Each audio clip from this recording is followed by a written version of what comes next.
I also want to thank the farmers who were selected by the National Turkey Federation to raise what's called the presidential flock. That's a group of 20 or so turkeys vying to make it here today. In other words, the turkey presidential primary. And so I just met Andrea and Brad Welp, third and fifth generation farmers from St. Anthony, Indiana.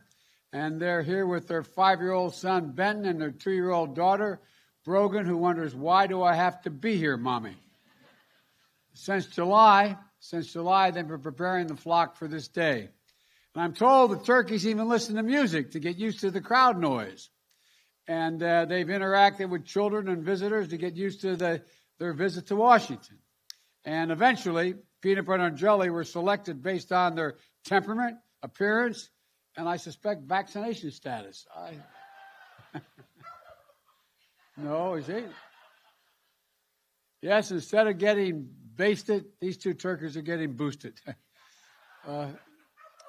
Yeah, sure. I love them talking to me like this.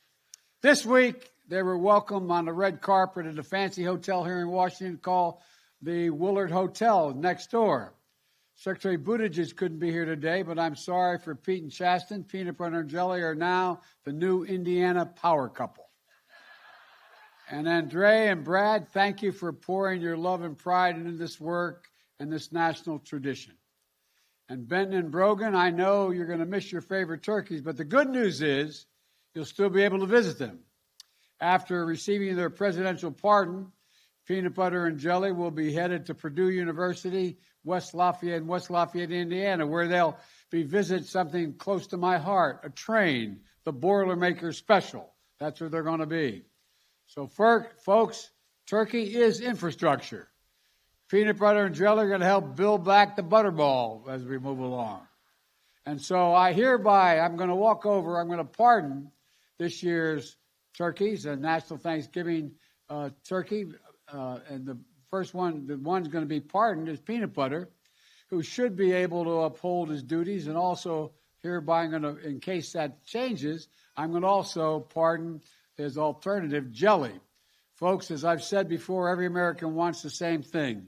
You want to be able to look the turkey in the eye and tell them everything's going to be okay. And so, folks, it's going to be okay. In all seriousness, it's important to continue traditions like this, to remind us how from darkness there's light and hope and progress, and that's what this year's Thanksgiving, in my view, represents. So many of us will be gathering with our loved ones for the first time in a long time. And we'll be reconnecting with traditions with our tables and our hearts full of grace and gratitude for everyone who made it possible. Scientists, researchers, doctors, nurses, and other frontline workers who developed, administered the vaccines, and kept essential services going. Faith leaders and community leaders who counsel, comfort, and heal. Farmers, farm workers, meat packers who risked their lives during this pandemic to grow, process, and pick the food that's on our tables. And on Monday, my wife Jill and I will be traveling to Fort Bragg, North Carolina for an early Thanksgiving with the troops and their military families. We'll be able to show the nation's gratitude for their service and sacrifice and welcome those coming home after 20 years in Afghanistan.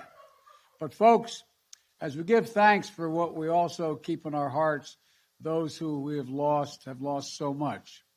Those who will have empty seats at their tables this year because the virus or another cruel twist of fate or accident. The grief there's a lot of grief that's deep and tears at the hearts afresh on every holiday. We pray for them to find the strength in sorrow and purpose and pain. And as we reclaim our cherished tradition, let's commit ourselves to what the psalmist wrote. He said, "The Lord is my shield and my strength, and with my song I give him thanks." Let our song be ones of lives saved, breaches repaired, a nation made whole. And that's the America I know, a great nation, because we're good people. You, the American people, I forever am grateful for your trust you placed in me. And from the Biden family to yours, we wish you a happy Thanksgiving. And may God bless you all, and may God protect our troops, and may let's get to the business of the pardon.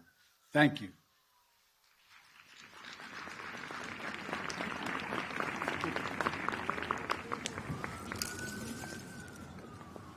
That's a big turkey.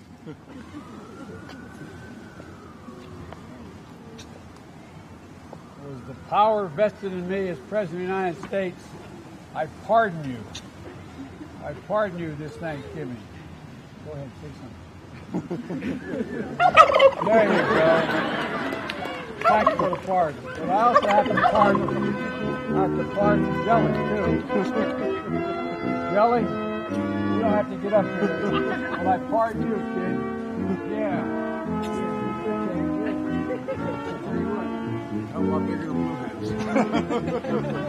Thank you, everybody. Hope you have a happy Thanksgiving. And it's freezing, isn't it?